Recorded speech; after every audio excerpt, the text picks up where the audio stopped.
सद्भावना समिति की आज की जनचर्चा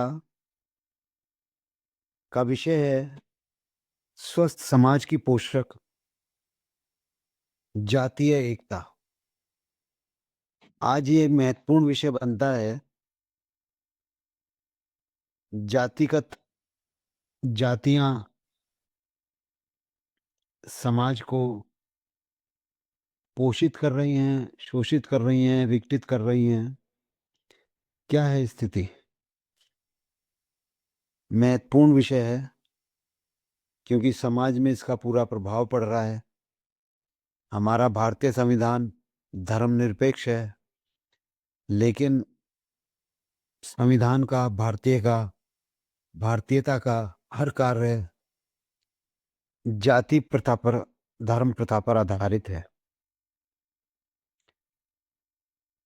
पिछले दिनों, जैसा कि आप सब लोग जानते हैं, भारतीय गणना में भी कुछ राजनीतिक दलों का बड़ा प्रयास है कि जातीय जनगणना हो।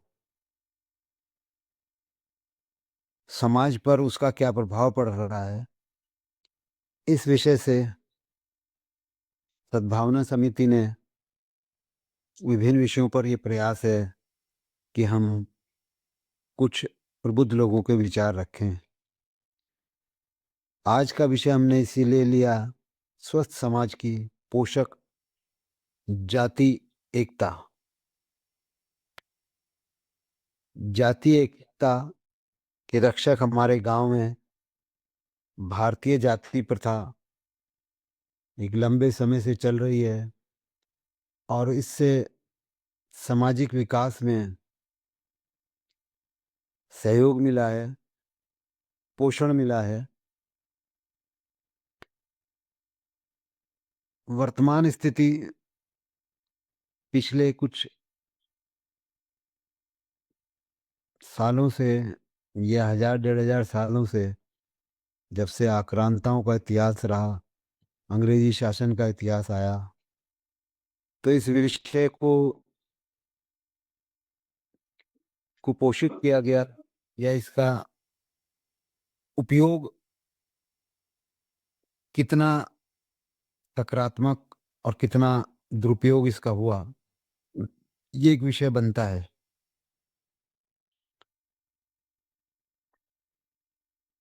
ये विषय विचारणीय है और इस विषय पर चर्चा के लिए आज हमारे साथ अनेक पुस्तकों के लेखक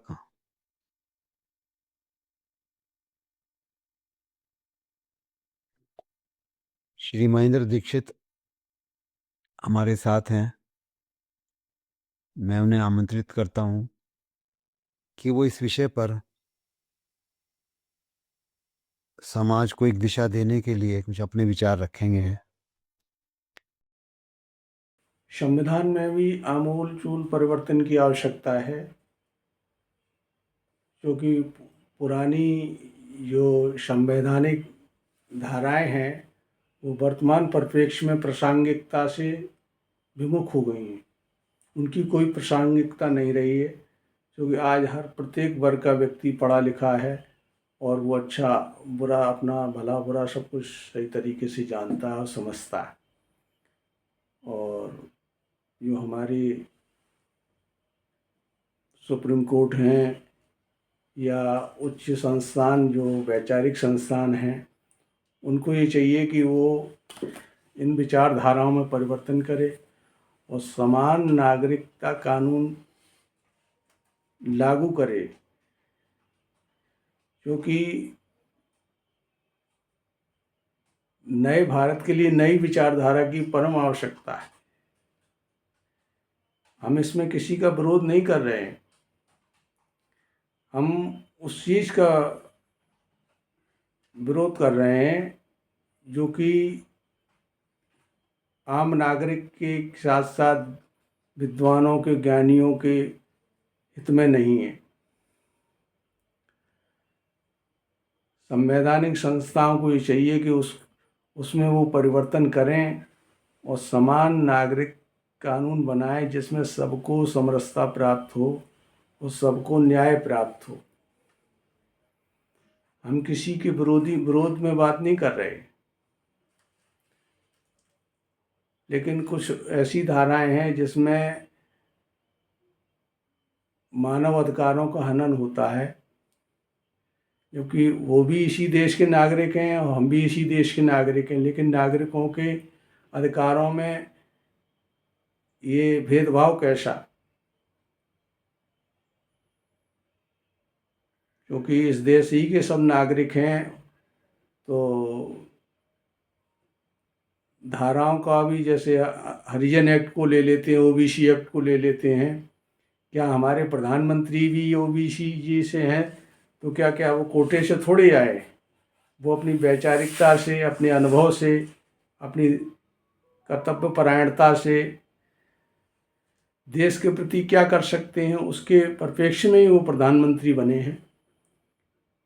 और ये होना चाहिए कि जो जितना ज्ञान रखता है या उसके काबिल है, उसको उसी तरह से उसको भी समायोजित करना चाहिए। उच्च जाति के बड़े पढ़े लिखे लोग जो हैं सड़क पर घूम रहे हैं, और आरक्षण वाले लोग जिनका अल्प ज्ञान है वो उच्च पदों पर बैठे हुए हैं। ये कहाँ की समरसता है या एकता का कानून है? उच्च संस्थाओं को इस बारे में गहनता से विचार करने की आवश्यकता है, क्योंकि हम किसी के आलोचक नहीं हैं। हम ये चाहते हैं कि जो व्यक्ति जितना शिक्षित है, ज्ञानी है, उसका उपयोग किया जाना चाहिए। जाति भेदभाव का आधुनिक भारत में कोई स्थान नहीं होना चाहिए, आरक्षण का कोई स्थान नहीं होना चाहिए, क्योंकि सब नागरिक इस देश के जिम्मेदार नागरिक हैं और परंपराओं से, सदियों से, पीढ़ियों से यहीं रहते आ रहे हैं।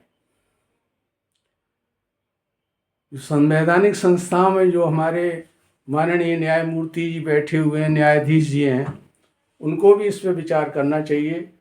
अभी जो नए हमारे न्यायाधीश सुप्रीम कोर्ट के आए, उन्होंने कुछ सकारात्मक व्यवस्थाएं दी हैं, उससे हमारा संबल भी बढ़ा है कि कुछ नया होना चाहिए जिससे देश के प्रत्येक नागरिक का हित उसमें समाहित हो। और जाति व्यवस्था में उलझे रहने से कि इनको आरक्षण दो, उनको मत दो, क्योंकि जाति व्यवस्था में सभी उच्च जाति के लोग भी बहुत गरीब हैं और हरिजन जाति के लोग भी काफ़ी गरीब हैं। लेकिन सरकार को दोनों तरफ ही ध्यान दे करके जाति व्यवस्था में समरसता लाने की ज़रूरत है और सबको समान दृष्टिकोण से देखने की ज़रूरत है। जाति जनगणना का कोई औचित्य आधार नहीं है, क्योंकि ये राजनीतिक से प्रेरित है और इसका कोई सुफल नहीं मिलने वाला। हालांकि जो राजनीतिक महत्वाकांक्षा भले हम पूरी कर लें, लेकिन इसका कोई प्रतिफल प्राप्त नहीं होने वाला है। बशर्ते इससे समाज में विसंगति पैदा होगी, विद्वेष पैदा होगा, क्योंकि जो जितनी कैपेसिटी में ब्राह्मण हैं, क्षत्रिय हैं, वैश्य हैं, मुस्लिम हैं, यहूदी हैं, इन्होंने कभी मांग नहीं उठाई कि हमारी जाति जनगणना कीजिए। ये हमारे उन नेताओं की उपज है जो कि सरकार में दबाव समूह के रूप में कार्य करते हैं और सरकारों को झुकाने का प्रयास करते हैं कि आप हमारे अनुसार चलें। भारत सदैव से जातिता के मामले में कभी भी कोई विद्वेष ऐसा नहीं हुआ है। आप इतिहास उठा कर देख सकते हैं, सब एक दूसरे के सहयोग में रहे हैं, चाहे वो किसी भी वर्ण व्यवस्था से रिलेटेड हों, संबंधित हों। कभी भी कोई विद्वेष वाली बात नहीं आई है, क्योंकि ग्रामीण परिवेश से ही शहरी परिवेश की उत्पत्ति हुई है। आज जितनी प्रोडक्शन ग्रामीण क्षेत्र से शहर की तरफ जा रहा है, अगर वो रुक जाए, शहर की अर्थव्यवस्था भी लड़खड़ा जाएगी, चाहे वो खाद्यान्न हो, दुग्ध उत्पादन हो, क्योंकि यही जीवन रक्षक मुख्य सामग्री है। तो इसलिए सरकार को सचेत होना चाहिए कि जिस तरह से सरकार ये दावा करती है कि सबका साथ सबका विकास, तो जातीयता में भी समरसता आनी चाहिए। नहीं तो ये एक नस्लीय भेद का संकेत मिलता है। कभी उत्तरी अमेरिका में भी ऐसा हुआ था, नस्लीय भेद का, गोरे काले का।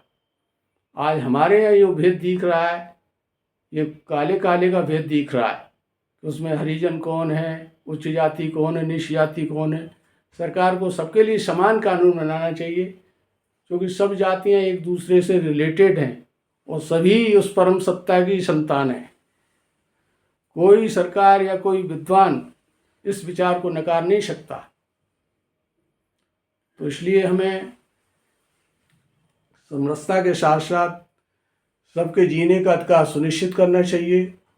सबके दुख सुख का भी ध्यान रखना ये संवैधानिक सरकारों की जिम्मेवारी है। इससे कोई भी सरकार मुंह नहीं मोड़ सकती। लोकतंत्र व्यवस्था का मतलब ही यही है कि अमेरिका के एक राष्ट्रपति हुए, उन्होंने ये कहा कि लोकतंत्र की मतलब ही यही है कि जनता का शासन जनता द्वारा किया जाता है, क्योंकि जो सरकार में बैठे हैं वही जनता के प्रतिनिधि हैं, वो जनता से ही हैं, कोई बाहर से नहीं आए हैं। इसलिए सरकारों को अपना दृष्टिकोण उदारवादी बनाना चाहिए। हम किसी की आलोचना में नहीं जाना चाहते, क्योंकि वैचारिकता का एक सिद्धांत यह है कि वैचारिकता में आलोचना का कोई स्थान नहीं है। वैचारिकता में सरकार में जो बैठे हैं विद्वान लोग, IAS PCS, जिनको सरकार की रीढ़ माना जाता है, उनको चाहिए कि वो वैचारिकता अपने विचारों से इस चीज़ को समझें, वो जाने, वो जानते भी हैं, लेकिन सरकार के दबाव समूह के कारण वे भी जो है मजबूर रहते हैं। लेकिन जो राजनीतिक हमारी जो संस्था के जो कर्णधार हैं, उनको भी उनकी बातों को सुनना चाहिए। तभी सरकार और प्रशासनिक व्यवस्थाओं में तालमेल रहेगा, और तालमेल रहने से आम जनता को उसका लाभ मिलेगा। साथ ही समरसता के चलते आम नागरिकों का जीवन और सरल होगा और देश में लोकतांत्रिक व्यवस्था भी मजबूत होगी। वो तभी होगी जबकि आम नागरिक सुखी संपन्न रहेगा। इसी के साथ हम अपने संभाषण को विराम देते हैं।